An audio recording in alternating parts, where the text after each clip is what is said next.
চট্টগ্রামের কক্সবাজারে সম্প্রতি এক যুবকের একটি ভিডিও সামাজিক যোগাযোগ মাধ্যমে ভাইরাল হয়েছে। ভিডিওটি দেখা যায় উড়ন্ত একটি বিমানকে লক্ষ্য করে সে ফুটবল ছুঁড়ে মারছে।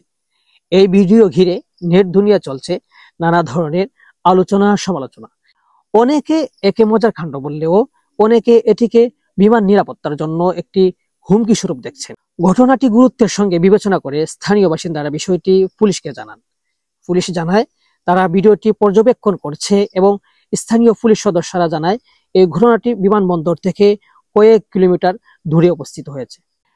বিমান চলাচলের রুটে এ ধরনের কর্মকাণ্ড কতটা বিপজ্জনক হতে পারে তা নিয়ে এখন উঠেছে প্রশ্ন।